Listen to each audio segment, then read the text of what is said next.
জয় হিন্দ, বন্দে মাতরম। নমস্কার কৃষক বন্ধুরা, কৃষি ও ইত্যাদি ইউটিউব চ্যানেলে সকল ছাদ বাগানি ও কৃষক বন্ধুদের স্বাগত জানাই। ভিডিওর থাম্বনেল দেখে আপনারা নিশ্চয়ই বুঝতে পেরেছেন আজকে কোন বিষয় নিয়ে আলোচনা হবে। বর্ষাকালে পটলের মরিচা রোগ। বর্ষাকাল কেন বলছি, কারণ এই রোগটি প্রধানত বর্ষাকালেই বেশি আসে। বিশেষ করে যত সব ফাঙ্গাসজনিত রোগ সেগুলো সবই এই বর্ষাকালেই প্রভাব পড়ে। পটল গাছের এই মরিচা রোগটিও একটি ফাঙ্গাস জাতীয় রোগ। এই ভিডিওতে আজ আমরা জানব পটলের মরিচা রোগ কী, কেন হয় ও তার সম্পূর্ণ প্রতিকার পদ্ধতি।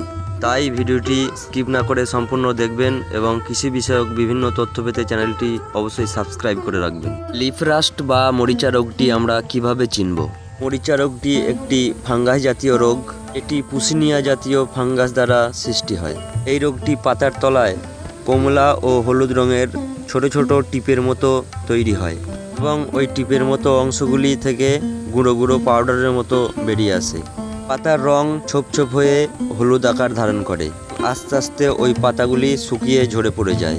এই মরিচা রোগ গাছের বৃদ্ধি রুখে দেয় ও ফলনও কমিয়ে দেয় এবং যে ফলগুলো থাকে তার কোয়ালিটিও নষ্ট করে দেয়। এই লিফ রাস্ট বা মরিচা রোগটি কেন হয়? বাতাসে অতিরিক্ত আর্দ্রতা ও স্যাঁতসেঁতে ভাব, অতিরিক্ত লতাপাতা অর্থাৎ জমির ভিতর দিয়ে ঠিকঠাক আলো ও বাতাস চলাচল করতে না পারা, জমিতে অতিরিক্ত আগাছা বা ঘাস পাতার প্রভাব ও ফসলে অতিরিক্ত পরিমাণ নাইট্রোজেন সার ব্যবহার করার ফলে এই রোগটি হয়। তাহলে এই লিফ রাস্ট বা পাতার মরিচা রোগ থেকে রক্ষা পেতে গেলে আমাদের কি করণীয়, চলুন সেই বিষয়ে আলোচনা করা যাক। প্রথমত, জমিতে অতিরিক্ত লতা পাতা রাখা যাবে না। যেগুলো আপনার ঘন হয়ে আছে লতা পাতা, সেগুলোর মধ্যে দিয়ে ভালো করে আলো হাওয়া পৌঁছাতে পারে না, সেই কারণে ওগুলো ফাঙ্গাসজনিত বিভিন্ন রোগের সৃষ্টি হয়। সেরকম লিফ রাস্ট বা পাতার মরিচা রোগও একটা। পটলের জমির মাটি সবসময় পরিষ্কার রাখতে হবে, কোনো আগাছা যাতে না হয় সেদিকে খেয়াল রাখতে হবে, কারণ এমন বিশেষ কিছু আগাছা আছে যেগুলি লিফ রাস্টের অনুঘটক হিসাবে কাজ করে। সময় অতিরিক্ত নাইট্রোজেন জাতীয় সার ব্যবহার করা থেকে একটু দূরে থাকুন। যতটা পারেন নাইট্রোজেন জাতীয় সার একটু কম ব্যবহার করুন। আর যদি দেখেন আপনার পটলে মরিচা রোগটি এসেছে, যদি সম্ভব হয় যে পাতাগুলি আক্রান্ত হয়েছে সেগুলি তুলে ফেলার ব্যবস্থা করুন। এছাড়াও আমি কিছু ফাঙ্গিসাইডের কথা আপনাদের জানাচ্ছি, যেগুলি ব্যবহার করার ফলে আপনার মরিচা রোগটি সম্পূর্ণভাবে নির্মূল হয়ে যাবে।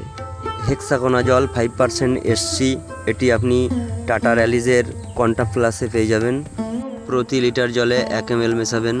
এছাড়া পপিকোনাজল 25% EC, এটি আদামা কোম্পানির বাম্পারে পেয়ে যাবেন।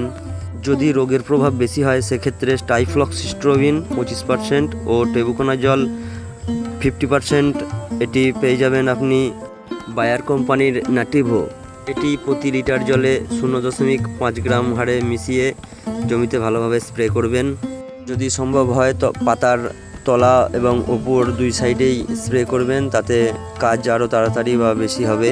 আমি যেই ফাঙ্গিসাইডগুলোর কথা বললাম এগুলি প্রত্যেকটি ভালো, এগুলি যে কোনো একটা আপনি ব্যবহার করতে পারেন এবং এগুলো যে কোনো একটা ব্যবহার করার ঠিক 7 দিন পরে আরেকবার আপনি ব্যবহার করবেন ম্যানকোজেব 75% WP, প্রতি লিটার জলে 2.5 গ্রাম করে। এটি আপনি পেয়ে যাবেন ইন্ডোফিলের M45 ফাঙ্গিসাইডে। একবার ব্যবহার করেই দেখবেন আপনার যে মরিচা রোগ বা মরিচাগুলি যেগুলো দেখবেন একটু ছোট ছোট গুটিয়ে গেছে, আপনি বুঝতে পারবেন যে ওষুধে কাজ হচ্ছে।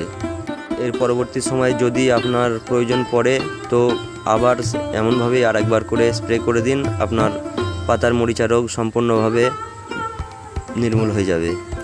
আমি আপনাদের যে ওষুধের নামগুলি বলেছি বা ফাঙ্গিসাইডের নামগুলি বলেছি সেগুলো সব আপনাদের শুধুমাত্র পরিচিতি করার জন্য। আপনারা সেগুলো ব্যবহার করতে পারেন বা আপনার এলাকায় ওই টেকনিক্যাল নামে যেগুলি পাওয়া যাবে সেগুলি ব্যবহার করবেন। আমি যে টেকনিক্যাল নামগুলি আপনাদের সামনে বললাম সেগুলির দোকানে গিয়ে বললে অন্যান্য কোম্পানির অনেক ফাঙ্গিসাইড আপনারা পেয়ে যাবেন। ভিডিওটি আজকের মতো এই পর্যন্তই।